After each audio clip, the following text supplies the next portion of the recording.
నమస్తే, నేను మీ JK. Welcome to Hasa TV. R and B రోడ్లకు మరమ్మతులు ఆంధ్రప్రదేశ్ రాష్ట్రంలో కూటమి ఆధ్వర్యంలో చాలా చురుగ్గా సాగుతున్నాయి.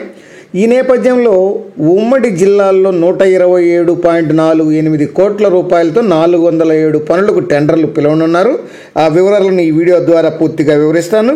రహదారుల మరమ్మత్తు పనుల్లో ఉమ్మడి జిల్లాల్లో పూర్తి స్థాయిలో త్వరలో ప్రారంభం కానున్నాయి. ఎమ్మెల్సీ ఎన్నికల కోడ్ సందర్భంగా కొంత జాప్యం జరిగింది. ఈ ఉమ్మడి జిల్లాలో ఉన్నటువంటి ఆర్ఎండ్బి రోడ్డు మరమ్మతులకు సంబంధించి టెండర్లు పిలవడానికి అధికారులు కసరత్తు చేస్తున్నారు. ప్రధానంగా 30 ఆర్ఎండ్బి రోడ్లకు మరమ్మత్తు పనులకు టెండర్లు ఆహ్వానం పలకనున్నారు. ఉమ్మడి తూర్పుగోదావరి జిల్లాలో 127.48 కోట్లతో 407 పనులకు మరమ్మతులు చేయాలని ఉద్దేశించారు. ఈ పనులకు ఎన్నికల కోడ్ అడ్డం వచ్చింది. కాంట్రాక్టర్ల నుంచి టెండర్లు రాకపోవడంతో 377 పనులకు ఖరారు చేశారు. వీటితో తొలి ఫేజ్లో వచ్చేసి 172 రోడ్లకు మరమ్మతులు ప్రారంభించారు. తర్వాత ఫేజ్లో 205 పనులకు మొదలుపెట్టారు. ఆ తర్వాత ఉపాధ్యాయ ఎన్నికల నేపథ్యంలో 30 పనులకు సంబంధించినటువంటి టెండర్లు ఖరారు కాలేదు. ఉమ్మడి తూర్పుగోదావరి జిల్లాలో ఈ పనులకు ఈ నెల 13, 16 తేదీల్లో టెండర్లు ఆహ్వానం పలుకుతారు ఆర్ఎండ్బి అధికారులు. అంటే 12 తేదీ దాకా ఎన్నికలు కూడా ఉంది కాబట్టి అది ముగిసిన తర్వాతనే ఈ టెండర్లు అనేది పిలవనున్నారు. దీంతో నిర్దేశించినటువంటి షెడ్యూల్ ప్రకారం టెండర్లను పిలుస్తున్నట్లు అధికారులు అయితే చెప్తున్నారు. టెండర్లు పిలిచిన తర్వాత అగ్రిమెంట్లు చేసుకుని ఆర్ఎండ్బి రోడ్డు మరమ్మతులు అయితే చేపట్టనున్నారు. గడిచిన 5 ఏళ్లలో ఈ యొక్క రోడ్డు మరమ్మతులు తూర్పుగోదావరి జిల్లాలో ఉమ్మడి తూర్పుగోదావరి సరిగా వర్క్లు చేసినటువంటి సందర్భాలు లేవు.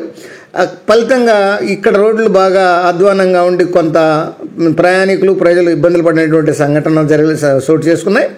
5 నెలల కిందట ఈ యొక్క కూటమి ప్రభుత్వం అధికారంలోకి వచ్చిన తర్వాత రోడ్ల దశ మారింది. రోడ్లకు మరమ్మతులు పెద్ద ఎత్తున నిధులు కూడా మంజూరు చేశారు. దీంతో రోడ్లపై గతుకుల బాధ తప్పుతోంది. ఉమ్మడి జిల్లాలో కాకినాడ, అమలాపురం, రాజమహేంద్రవరంతో పాటు ఇతర పట్టణ గ్రామీణ ప్రాంతాల్లో ఈ రోడ్ల మరమ్మతులు అనేవి ప్రజెంట్ జరుగుతుంది. గత 2 నెలల్లో సంభవించినటువంటి తుఫాను వల్ల ఈ మరమ్మతు పనులు చేయడానికి కొంత ఆటంకాలు ఏర్పడ్డాయి. రోడ్డుపై నీరు నిలిచిపోవడం వల్ల కొంతవరకు జాప్యం జరిగింది. ఇది ప్రస్తుతానికి వాతావరణం అనుకూలంగా ఉండడం వల్ల ఈ పనుల్లో వేగం పెరిగింది. ఆ విధంగా అధికారులు కూడా చెప్తున్నారు. ఈ విషయంపై కాకినాడ ఈ ఆర్డబ్ల్యూఎస్, ఆర్ఎండ్బి మరియు ఈ అధికారులు వాళ్ళు కూడా ఈ టెండర్లు కూడా పిలుస్తున్నామన్నారు. వచ్చే ఏడాది జనవరి నెలాఖరుకల్లా మొత్తం పనులు పూర్తి చేసేలా ఈ యొక్క కార్యాచరణ రూపొందించామని వారు చెప్పడం అయితే జరిగింది. టోటల్గా ఏది ఏమైనా ఉమ్మడి తూర్పుగోదావరి జిల్లాలో వచ్చేసి మొత్తం 407 పనులకు గాను 127.48 కోట్లు మంజూరు చేసినట్లు, అవి ఈ నెల 13, 16 తేదీలో టెండర్లు పిలవనట్టు, వాటిని త్వరితగతిన పనులు పూర్తి చేసేటట్లు ఈ యొక్క అధికారులు కార్యాచరణ రూపొందించారని చెప్తున్నారు. అది ఫ్రెండ్స్, మరొక అంశంతో మళ్ళీ మీ ముందుంటాను ఫ్రెండ్స్. జై హింద్.